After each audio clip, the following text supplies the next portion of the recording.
Hey everyone, welcome to IFS. I am Akash और faculty for economics.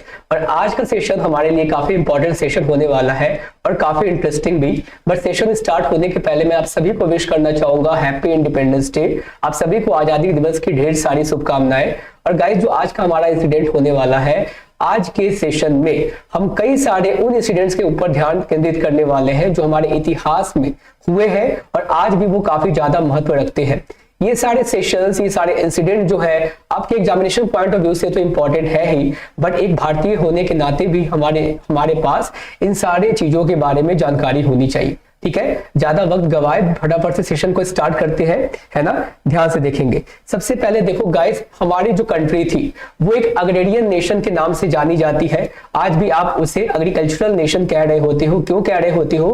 क्योंकि लगभग 50% जो हमारी पॉपुलेशन है वो आज भी एग्रीकल्चरल एंड अलाइड एक्टिविटीज में क्या है, इन्वॉल्व है। ठीक है, बट स्टिल अगर आप बात करोगे तो 1947 की अगर मैं बात करता हूं तो उस समय आप देखोगे कि being an agrarian nation still हमारे पास फूड इनसिक्योरिटी की प्रॉब्लम थी। हम दूसरे नेशन पे डिपेंड किया करते थे कई सारी चीजों के लिए। तो किस तरीके से एक अग्रेरियन नेशन से हम इंडस्ट्रीज में काफी बेटर कर रहे हैं, हम सर्विस सेक्टर में काफी ज्यादा बेटर कर रहे हैं। आप सभी को पता होगा भारत में जो सबसे ज्यादा कॉन्ट्रीब्यूशन जीडीपी में होता है वो हमारे सर्विस सेक्टर यानी कि टर्शियरी सेक्टर से ही होता है। ठीक है, तो आज के सेशन में हम जानेंगे कि किस तरीके से 1947 के भारत और आज के भारत में डिफरेंस है। पहले लोग कतराया करते थे स्टॉक मार्केट में निवेश करने से, और आज हम उन सेक्शंस में भी क्या कर रहे हैं, नए नए परचम लहरा रहे हैं। बात समझ में आ रही है? तो गाइस, सवाल यह आता है कि जो भी डिसीजन हमारे लीडर्स के द्वारा लिया गया था पहले, क्या हम उन पे खरे उतर पाए हैं? क्या वो प्लान सक्सेसफुल हो पाए हैं? उन तमाम तरह की चीजों पे ही आज हम क्या करने वाले हैं, डिस्कस करने वाले हैं। तो सेशन में आपको बने रहना है और किसी तरीके से कोई फीडबैक होती है, कोई सजेशन होती है तो आपको हमारे साथ शेयर भी करना है। ठीक है, तो फटाफट से सेशन को स्टार्ट करते हैं। और गाइस देखो, सबसे पहले अगर मैं बात करता हूं ना 1947 की, तो हालांकि इतिहास के पन्नों में कई सारे इंसिडेंट दर्ज हैं, बट हमें इकोनॉमिकल पॉइंट ऑफ व्यू से चीजों को डिस्कस करना है, क्योंकि हमारे एग्जामिनेशंस में भी इन सारे सेक्शन से क्वेश्चन बनते हैं और हमारे पास इन तमाम इंसिडेंट्स के बारे में जानकारी भी होनी चाहिए। तो मैं कुछ पॉइंटर्स को रीड करूंगा, आप ध्यान से समझिए। 1947 की अगर मैं बात करता हूं, India's GDP was 2.7 lakh crore which has increased to 3.17 trillion making it the 6th largest economy. अब एक बात को समझिए, हमने सफर कहां से कहां तक का तय किया है और बहुत जल्द हम क्या बनने वाले हैं, 6th लार्जेस्ट इकोनॉमी बनने वाले हैं। और 3rd लार्जेस्ट बनने का जो हमारा टारगेट है वो 2031 रखा गया है। India is expected to become the 3rd largest economy by the year 2031। बात समझ में आ गई? यानी कि हमने जर्नी कहां से शुरू किया था, 2.7 लाख करोड़ से, और आज हम खड़े हैं 3.17 ट्रिलियन के ऊपर और टारगेट है 5 ट्रिलियन इकोनॉमी को हासिल करना। ठीक है, जिसके बाद हम 3rd लार्जेस्ट इकोनॉमी बन जाएंगे। According to the latest data by National Statistical Office, that is NSO, the GDP at current prices in the year 2020 to 21 is estimated to attain a level of 195.86 lakh crores as against 203.51 lakh crore in the year 2019-20। आप सोचोगे 21-22 में घट कैसे गया? तो guys, सबको पता है हमने इस सिचुएशन को फेस किया था और उसके बाद तो भैया हमारी जो जीडीपी ग्रोथ थी वो माइनस में चली गई थी। इस इंसिडेंट के बारे में जानकारी सबको है, बट उसके जस्ट पहले हम काफी अच्छे तरीके से, काफी अच्छे रेट से ग्रो कर रहे थे और टारगेट था कि बहुत जल्द हम डबल डिजिट के ग्रोथ रेट को हासिल कर लेंगे। ठीक है, एनीवे आगे देखिए। Here is the look at some key events that change the shape of the Indian economy. क्या क्या इंसिडेंट्स वैसे हुए हैं जो हमारे इंडियन इकोनॉमी के नक्शा को बदल देता है। सबसे पहला गाइस है क्या, 1969 का। Why is this year important? आप सभी को अगर मैं 1969 के ईयर के बारे में याद दिलाऊंगा तो आप कहोगे कि बैंकें नेशनलाइज हुई थी, उनका राष्ट्रीयकरण कहा गया था, यानी कि 14 बैंकों का राष्ट्रीयकरण किया गया था इन द ईयर 1969 में। बट गाइस, इसके अलावा भी कुछ इंसिडेंट्स हुए थे। आपको पता होगा ड्रॉट, सूखा के बारे में। ठीक है, हम वो भी सिचुएशन फेस कर रहे थे और काफी ज्यादा प्रॉब्लम का सामना करना पड़ रहा था। 1960s were the decade when the country was going through its worst droughts. ठीक है, this led to the nation to depend on western countries for food and grain supplies. और इसकी वजह से हमें दूसरे देश के ऊपर निर्भर होना पड़ा था 1960s में। It was in the period that prime minister Indira Gandhi realised the importance of making the country self sufficient in food grains. और यही वो समय था जब हमारी जो प्रधानमंत्री थी, देश की पहली महिला प्रधानमंत्री इंदिरा गांधी, उन्हें यह एहसास हुआ कि अब भारत को इस सेक्टर में, एग्रीकल्चरल सेक्टर में, फूड के सेक्टर में सेल्फ सफिशिएंट होना पड़ेगा। Hence the green revolution came into being. और उसके बाद ग्रीन रिवॉल्यूशन की शुरुआत होती है। और अगर मैं आपसे कुछ मैं अगर जनरल नॉलेज को भी साझा करूं तो आप बोलते हो फादर ऑफ ग्रीन रिवॉल्यूशन। अगर मैं बात करूं फादर ऑफ ग्रीन रिवॉल्यूशन तो आप कहते हो क्या? आप कहते हो एमएस स्वामीनाथन, है ना? If I am not wrong, MS Swaminathan. Guys मेरे हैंडराइटिंग में मत जाइएगा, काफी ज्यादा खूबसूरत है नहीं, बट मेरे शब्दों पर जरूर ध्यान देना। और अगर मैं ओवरऑल की बात करता हूं तो आप कहते हो क्या? नॉर्मन बोरलॉग, है ना? नॉर्मन बोरलॉग, ठीक है। और इंडिया के केस में आप नाम याद रखते हो एमएस स्वामीनाथन। ये सारे कुछ फैक्ट्स हैं। आपसे कभी कभी स्टैटिक पोर्शन से भी सवाल पूछ लिए जाते हैं। Anyway, apart from that the period hold significance as during this phase Mrs Gandhi had nationalised 14 biggest commercial banks with deposit of over 50 crores nationalized to serve better the needs of development of the economy in conformity with the national policy objectives। इसके अलावा अगर आप इस year को याद रखना चाहते हो तो मैंने जैसा कि आपको बताया, इस समय 14 बैंकों की राष्ट्रीयकरण की गई थी हमारे प्रधानमंत्री इंदिरा गांधी के द्वारा। बात समझ में आ रही है? ताकि उन तमाम तबकों तक भी बैंकों की सर्विसेज प्रोवाइड करवाई जा सके और बैंक के ऊपर लोगों का भरोसा बना रहे अगर बैंकों को राष्ट्रीयकरण कर दिया जाएगा तो, ठीक है। और उसके बाद जब ग्रीन रिवॉल्यूशन जैसी चीजें होती है तो जिस चीज में हम लैक कर रहे थे, सूखा के बाद जो इतना फूड इनसिक्योरिटी का सामना कर रहे थे, भारत धीरे धीरे सेल्फ सफिशिएंट और सेल्फ रिलायंट होने लगे था इस सेक्शन में, ठीक है। हम तरह तरह के फर्टिलाइजर्स का इस्तेमाल करने लगे थे। आप सभी को पता होगा HYV सीड्स, है ना, high yielding variety of seeds. इन तमाम चीजों का इस्तेमाल होने लगा था जिसकी वजह से प्रोडक्शन काफी ज्यादा इनहैंस हो गई थी, ठीक है। अगला देखते हैं क्या है 1991। और गाइस हमारे भारत का ट्रांसफॉर्मेशन इस चैप्टर के अलावा बिल्कुल अधूरा है। इस चैप्टर के अलावा बिल्कुल अधूरा है। द रीजन बीइंग, आपको ये शब्द याद होंगे, LPG। L stands for liberalization, privatization and globalization। Guys liberalisation, Bharat को लिबरल होने की नीड थी उस समय, क्योंकि हमें पता था हमारा सिस्टम काफी ज्यादा कॉम्प्लेक्स हुआ करता था। यानी कि अगर आप जो आज का भारत देख रहे होते हो, बहुत सारे एंटरप्रेन्योर्स देख रहे होते हो, बिजनेस आइडियाज देख रहे होते हो, स्टार्टअप देख रहे होते हो, शायद वो आज से पहले उस समय इतनी पॉसिबल नहीं थी। बहुत सारी कॉम्प्लेक्सिटीज थी और अगर आपके पास आइडियाज हुआ भी करते थे तो इतना ज्यादा पेपर वर्क हुआ करता था कि आप स्टेप लेने से कतराते थे। बट आज का सिस्टम काफी ज्यादा लिबरल है कंपैरेटिवली। उसके बाद बारी आती है प्राइवेटाइजेशन की। अगर हर तरह के एसेट्स को गवर्नमेंट के द्वारा ओन किया जाएगा तो शायद एक ही व्यक्ति, वो कहावत है ना, when you try to control everything you will end up controlling nothing. यानी कि केवल आप हर एक चीज को कंट्रोल करना चाहोगे तो शायद आप एट द एंड कुछ भी कंट्रोल में नहीं रख पाओगे। सिमिलरली अगर हर तरह के एसेट्स के ऊपर जो कब्जा होगा या फिर जो पकड़ होगी वो गवर्नमेंट की होगी तो शायद वो हर सेक्टर को एफिशिएंटली वर्क नहीं कर पाएंगे। इसीलिए हमें प्राइवेट प्लेयर्स को भी मौका देना था ताकि रिसोर्सेज का एफिशिएंट लेवल पे यूटिलाइजेशन हो सके। And last, globalisation. हर एक नेशन जो है वो अपने आप में इतना भी सेल्फ रिलायंट नहीं होता कि वो तमाम तरह की चीजों को खुद ही प्रोड्यूस कर सके, मैन्युफैक्चर कर सके। हम आज के समय में क्या करते हैं, ट्रेड कर रहे होते हैं दूसरे नेशन के साथ में। आप जो इंटरनेशनल ट्रेड कहते हो, यानी कि जिस चीज को बना पाने में हम सक्षम है हम उसको मैन्युफैक्चर करते हैं, उसे एक्सपोर्ट करते हैं और उसके बाद हम उसके जरिए फॉरेन एक्सचेंज को अर्न कर रहे होते हैं। और जिन चीजों को बनाने में हमें एफिशिएंसी हासिल नहीं है हम उन गुड्स को क्या कर रहे होते हैं, दूसरे नेशन से इंपोर्ट कर रहे होते हैं क्योंकि हमें कॉस्ट कम पड़ रहा होता है। आज आप देखते हो कई तरह की चीजों को हम चाइना से इंपोर्ट कर रहे होते हैं और कई तरह की चीजों को हम चाइना और यूएस पे एक्सपोर्ट भी कर रहे होते हैं। बात समझ में आ गई? और हम बैलेंस्ड वे में इसीलिए चल पा रहे होते हैं क्योंकि हम इंटरनेशनल ट्रेड कर रहे होते हैं। तो ग्लोबलाइजेशन का मतलब क्या होता है? ग्लोबलाइजेशन का मतलब ये होता है कि जब आप अपने नेशन का दरवाजा दूसरे नेशन के लिए ओपन कर देते हो, यानी कि सारी चीजें बनाने की जिद आप खुद में नहीं रखते, आप इंटरनेशनल ट्रेड कर रहे होते हो। तो इन तमाम तरह के स्टेप्स को लिया गया था 1991 इकोनॉमिकल रिफॉर्म्स के दौरान और उसका ही परिणाम, उसका ही इंपैक्ट हमें आज भी देखने को मिलता है। और गाइस इस बार के एग्जामिनेशन में भी सवाल आपसे इस सेक्शन से पूछे गए थे। तो आप सोचिए कि ये जो सारे इंसिडेंट है वो आज भी कितना ज्यादा महत्व रखते हैं।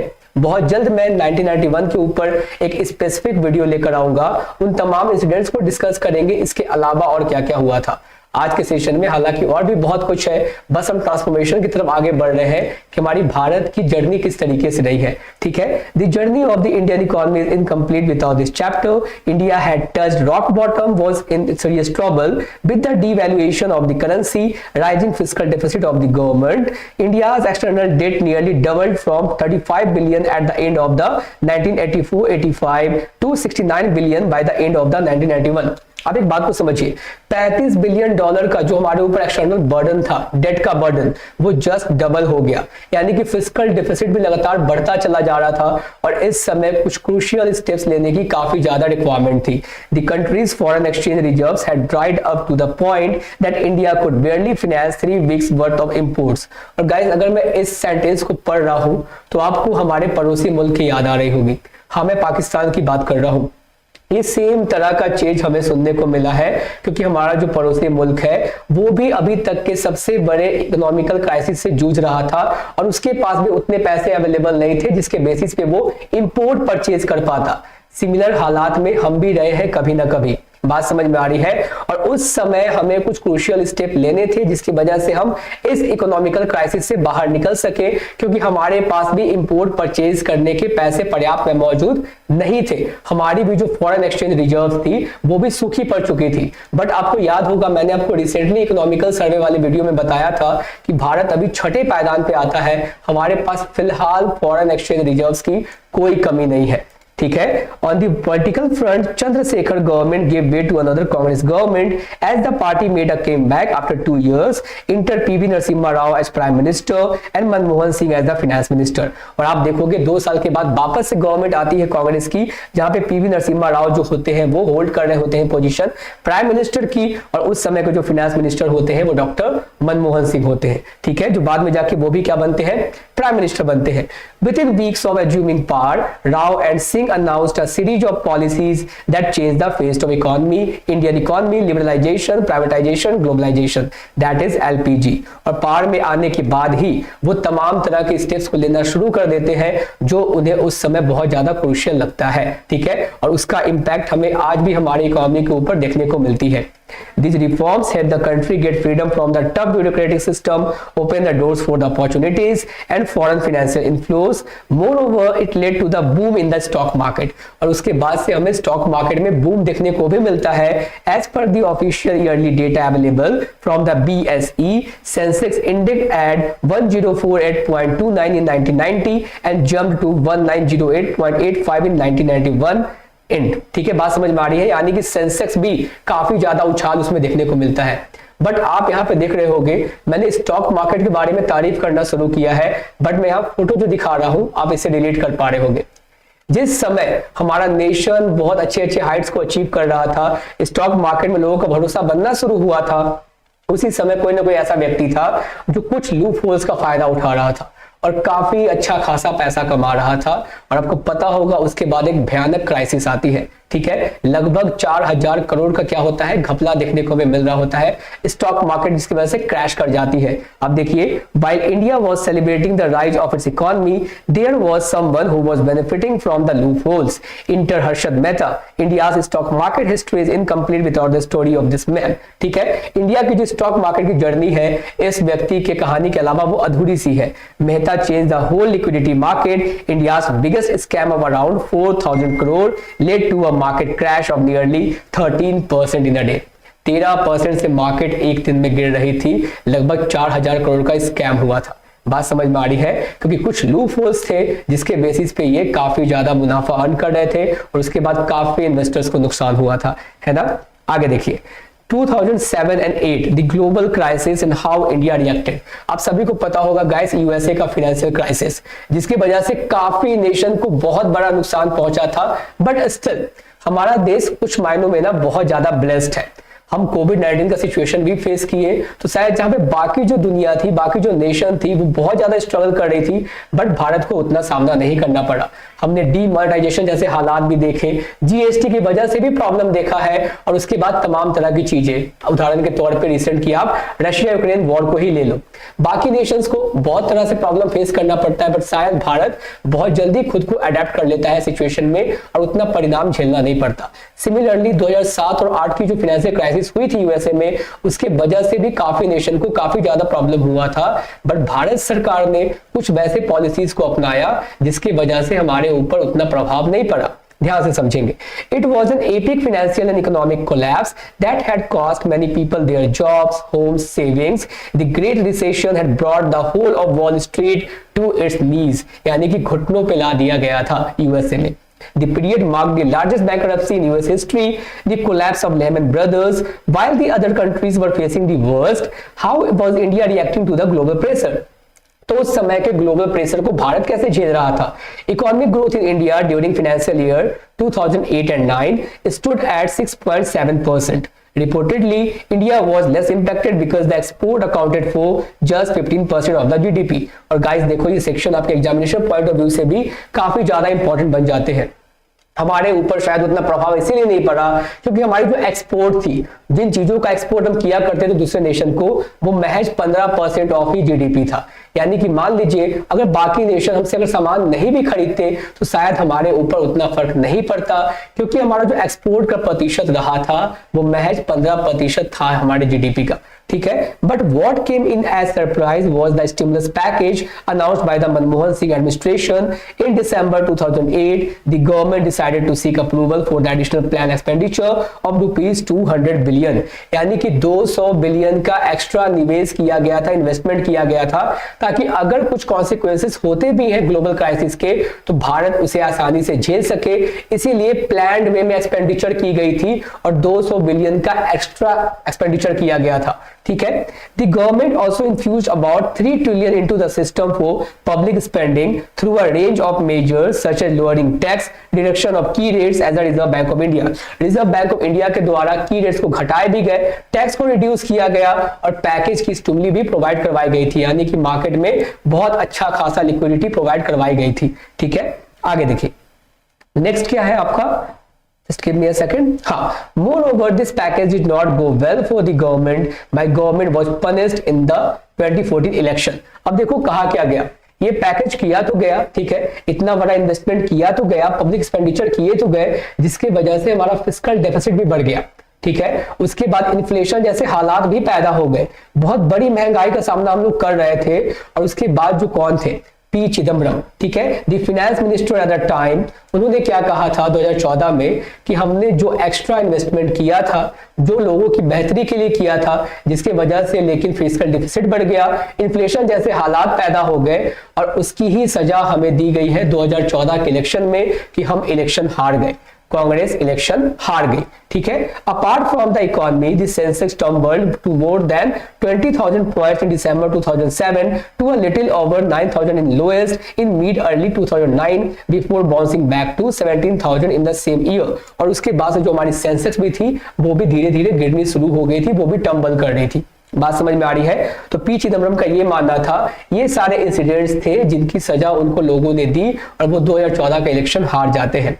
अगला इंसिडेंट गाइस, डीमोनेटाइजेशन, आप इसे भी नहीं भूल सकते।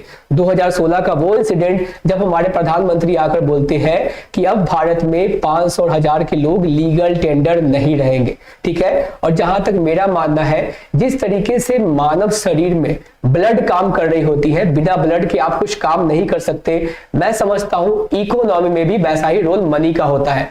अगर आप बॉडी से, किसी भी व्यक्ति के बॉडी से ब्लड को निकाल लेते हो तो वो जिंदा नहीं रह सकता, वो सरवाइव नहीं करेगा। सिमिलरली अगर आप इकोनॉमी से मनी को निकाल लेते हो तो शायद इकोनॉमी भी सरवाइव ना करे।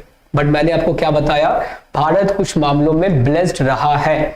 ऐसे ही इसे सोने की चिड़िया नहीं कही जाती थी। इतना कुछ चुरा कर ले जाने के बाद भी अगर आज भी भारत अपने फुल पोटेंशियल पे काम करेगा तो बहुत जल्द, वैसे भी 21वीं सदी कहा जाता है वो भारत का ही है, लेकिन मैं कह रहा हूं कि आज भी अगर फुल पोटेंशियल पे हम काम करें, अपने रिसोर्सेज का ऑप्टिमल लेवल यूटिलाइजेशन अगर हो तो भारत बहुत जल्द बाकी नेशन को पीछे छोड़ सकता है। सिमिलरली आप यहाँ पे देखो, जब डीमोनेटाइजेशन होती है तो कुछ उस तरीके से ही था जिस तरीके से मानव जाति से ब्लड को निकाल लेना। बात समझ में आ रही है? After 8 years the word demonetization was introduced in the annals of Indian economic history. Prime Minister Narendra Modi on November 8 of the year declared that rupees 500 and 1000 notes would not be a legal tender. The announcement shook the country. Almost everyone from the small vendor to high profile businessman was affected. यानी कि छोटे तबके के लोगों से लेकर बड़े बड़े बिजनेसमैन तक, उनके ऊपर भी काफी ज्यादा परिणाम पड़ा। सेंसेक्स भी क्रैश हो गई 1689 points and Nifty plunged by over 541 points due to the government move to withdraw notes of higher denomination. यानी कि गाइस देखो, कहीं ना कहीं ये सारी बातें सरकार को भी पता थी कि मेरे इस कदम के कारण बहुत सारी हलचल देखने को मिलेगी, बहुत सारी अनसर्टेनिटीज उत्पन्न हो जाएगी, बट शायद हो सकता है उस गवर्नमेंट के ऊपर लोगों का इतना ज्यादा विश्वास था कि हम सस्टेन कर गए, हमने भरोसा दिखाया। और गाइस केवल देखो, बात गवर्नमेंट की नहीं है, बात यहाँ पे है भरोसे की। आप लाइफ में अगर कुछ भी अचीव करना चाहते हो ना, तो उस समय भी हमें खुद के ऊपर भरोसा रखना ही पड़ता है। पता होती है कि प्रॉब्लम उत्पन्न हो सकती है, लेकिन दिमाग में बस ये होना चाहिए कि हम प्रॉब्लम को पार करके भी सरवाइव कर जाएंगे, सक्सेस हासिल कर ही लेंगे। ठीक है। Just months after demonetisation the Rajya Sabha passed a crucial bill on the GST. However at that time the market didn't react much and remain mostly flat on the upper side. आप देखो, उसके तुरंत बाद आप सभी को याद होगा guys, 1 July 2017, if I am not wrong, आप एक बार डेट चेक कर लीजिएगा, बट शायद यही दिन था जिस समय जीएसटी इंट्रोड्यूस किया गया था भारत में। बात समझ में आ रही है? तो उस समय मैं जैसा कि आपको बताया, डीमोनेटाइजेशन के समय भी हमने सरकार के ऊपर विश्वास दिखाया था, तो इस समय भी ज्यादा देखने को नहीं मिला रिएक्शन, ज्यादा अनसर्टेनिटी उत्पन्न नहीं हुई। आप सभी को पता है कि सारे के सारे इनडायरेक्ट टैक्सेस को मर्ज करके एक जीएसटी में तब्दील कर दिया गया था। बात समझ में आ रही है? और अगर मैं कुछ एडिशनल इंफॉर्मेशन की बात करूं, तो जो पहला कंट्री है जिसने जीएसटी के कॉन्सेप्ट को इंट्रोड्यूस किया था वो शायद कनाडा है, राइट? कनाडा है, ओके। और जो पहली कंट्री है जहां पे जीएसटी को इंट्रोड्यूस किया गया था, इंप्लीमेंट किया गया था, वो शायद फ्रांस है ना? जो टर्म आया था वो शायद कनाडा में आया था सबसे पहले। आप एक बार क्रॉस चेक कर लीजिएगा, बट जहां तक मुझे याद है शायद ये बातें भी इनसे जुड़ी हुई है। एनीवे, आगे देखिए यहाँ पे 2020 virus hits the economy. Guys, सबसे बड़ा और सबसे मतलब मैं कह सकता हूं कि दुखद जो घटना घटी है आज तक के इतिहास में, जहां पे बहुत सारी जान गंवाई गई है, वो है कोविड-19 वाला केस। कोविड-19 का सिचुएशन लगभग सभी को याद होगा, वो लॉकडाउन की कहानी, वो शटडाउन, वो सारा वो जो मृत्यु हो रही थी, मतलब लोग कितना ज्यादा परेशान हो चुके थे, जो उथल पुथल मचा था। बाकी दुनिया की अगर मैं बात करता हूं तो आपने देखा है वो भयावह पिक्चर है ना, मतलब कि लोगों को कोई छूने से भी कतरा रहे थे लोग। मतलब ऐसा सिचुएशन कभी फेस करना पड़ेगा दुनिया को, शायद किसी ने सोचा भी नहीं होगा। बात समझ में आ रही है? बट जैसा कि मैंने आपको बताया, बड़े बड़े नेशंस घुटने पे आ गए थे, जहां पे मेडिकल एडवांसमेंट काफी ज्यादा है। भारत में तो उसके तुलना में कुछ भी नहीं है जितना मेडिकल एडवांसमेंट बाकी वेस्टर्न कंट्रीज में है, बट उनको भी इस इंसिडेंट ने घुटने पे ला दिया था। भारत में भी काफी ज्यादा परिणाम पड़ा है, काफी ज्यादा बुरा परिणाम पड़ा है, बट अगर आप कंपैरिजन जाकर करोगे ना, तो शायद आपको पता चलेगा और भी बड़े डेवलप्ड नेशंस हैं जो घुटने पे आ गए थे, और शायद भारत उसमें काफी पीछे है। भारत अपने आप को सस्टेन कर पाया। बात समझ में आ रही है? But before and after nearly 3 years the country witnessed another jolt, the covid pandemic. According to a report by Azim Premji university, guys ये पॉइंटर्स इंपॉर्टेंट है आपके एग्जामिनेशन पॉइंट ऑफ व्यू से भी, तो ध्यान रखेंगे। The first wave of covid pandemic pushed 23 crore people below the poverty line. जो पहला वेव आया था कोविड-19 का, अजीम प्रेमजी के फाउंडेशन की जो रिसर्च हुई है उसके अकॉर्डिंग लगभग 23 करोड़ लोग बिलो पॉवर्टी लाइन के नीचे चले गए थे। ठीक है। The report said that there has been a rise of 15% poverty in the rural India and a rise of 20% in the urban India during the last 1 pandemic year. और उसकी वजह से लगभग 15% पॉवर्टी, गरीबी जो है वो आपको रूरल एरिया में देखने को मिली, बढ़ गई, और उसके बाद अब 20% से बढ़ गई अर्बन एरिया में, यानी कि शहरों में भी। ठीक है। However, after the second wave, it is still unclear how deep the impact of the pandemic would be on the country's economy. लेकिन ये अभी तक अननोन है कि कोविड के दूसरे वेव के बाद और कितना नुकसान हमें पहुंचा है, ठीक है। Despite that, this Sensex touched an all-time high of the 55,000 and Nifty at 16529, giving hopes for better and improved days ahead.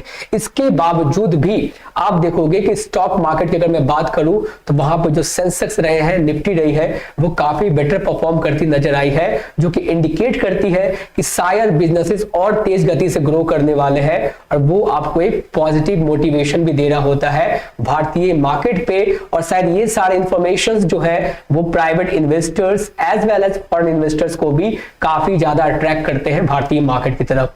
आप देख रहे होंगे बहुत सारे निवेशक भारत में निवेश करने को आज इंटरेस्टेड हैं, और रिसेंट के पार्लियामेंट स्पीच में भी हमारे प्रधानमंत्री ने भी इंडिकेट किया है अगर आप निवेश करना चाहते हो तो आप गवर्नमेंट सिक्योरिटीज में भी निवेश कर सकते हो, क्योंकि उनका भी फ्यूचर आने वाले दिनों में काफी ज्यादा ब्राइट होने वाला है। यानी कि जिस चीज से पहले लोग कतराते थे, घबराते थे, डरते थे, आज रिस्क लेने को तैयार है, और वो केवल रिस्क नहीं ले रहे हैं बल्कि वो इतना अवेयर हो चुके हैं, उनका मार्केट में विश्वास है, वो खुद को एजुकेट कर रहे होते हैं, स्कूल कर रहे होते हैं, जिसके बेसिस पे वो अब कैलकुलेटिव रिस्क ले पाते हैं। बात समझ में आ गई, लॉस कम फायदा ज्यादा, ठीक है। अब मैं बात करने वाला हूं टॉप 10 अचीवमेंट्स के बारे में, ठीक है। हमने इस जर्नी को देखा, ट्रांसफॉर्मेशन को समझा। गाइस, जो सबसे पहली अचीवमेंट हमारी रही थी, मैं क्रक्स के बारे में बात कर रहा हूं, कुछ छोटे छोटे पॉइंटर्स हैं जो आपको पता होनी चाहिए। वो है हमारा कॉन्स्टिट्यूशन, जो कि आता है 26 जनवरी 1951 में। भारत को अपना पहला कॉन्स्टिट्यूशन मिलता है, अपने रूल्स, अपने रेगुलेशंस, अपनी सारी चीजें, यानी कि हम आजादी का मजा ले रहे होते हैं, क्योंकि भारत में जो भी होगा वो उसके कॉन्स्टिट्यूशन के तहत होना है, हम अब किसी और के कंट्रोल में नहीं रहने वाले हैं।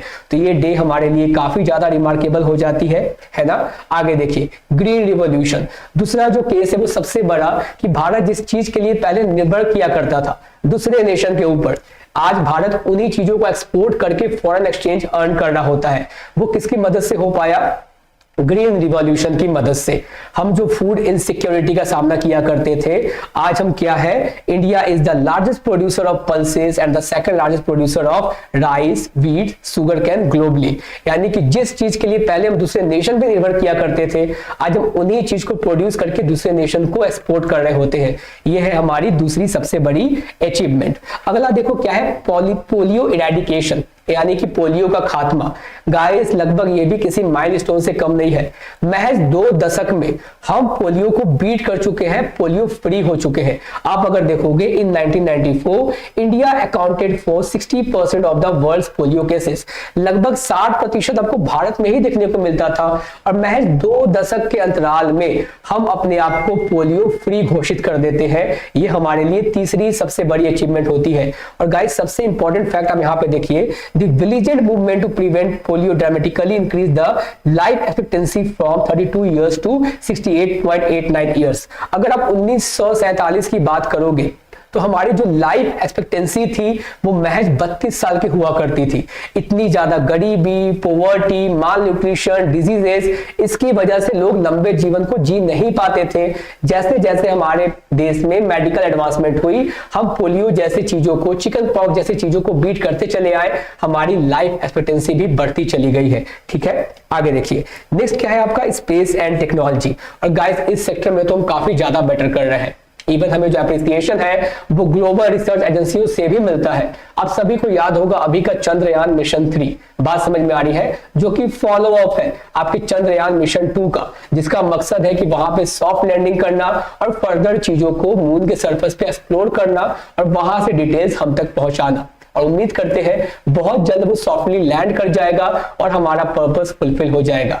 गाइस, जितने पैसे में भारत में एक मूवी बनकर तैयार हो रही होती है, आप सुन रहे होंगे काफी ज्यादा मीम्स वायरल हो रहा था, उससे भी कम पैसे में हमने अपने स्पेस प्रोजेक्ट को लॉन्च कर दिया, जिसकी सराहना हमें पूरी दुनिया से मिल रही है। बात समझ में आ गई। द इंडियन स्पेस रिसर्च, और गाइस एक फैक्ट वाली बात ये भी है कि इसकी भी जो स्थापना हुई है ना इसरो की, वो हमारे 15 अगस्त वाले दिन ही हुई थी। Was founded on the 15th August 1969, giving new flight to space research in India. In 1975 India launch its first space satellite, और देखो जो सबसे पहला सैटेलाइट लॉन्च किया गया था 1975 में, उसका नाम क्या था? आर्यभट्टा। ये वाले सारे इंफॉर्मेशंस भी आपके एग्जामिनेशन पॉइंट ऑफ व्यू से काफी ज्यादा इंपॉर्टेंट है। एंड नेवर लुक बैक, उसके बाद भारत ने कभी पीछे मुड़कर नहीं देखा, हम नए नए परचम लहराते ही चले गए। आप सभी को याद होगा राकेश शर्मा वाला केस।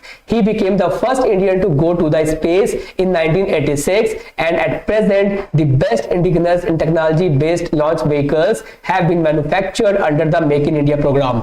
और जो चीजों को हम पहले मंगवाया करते थे, टेक्नोलॉजी बाहर से इंपोर्ट किया करते थे, आज उन्हें हम भारत में मेक इन इंडिया प्रोजेक्ट के तहत बना रहे होते हैं और उसे दूसरे नेशन को एक्सपोर्ट कर रहे होते हैं।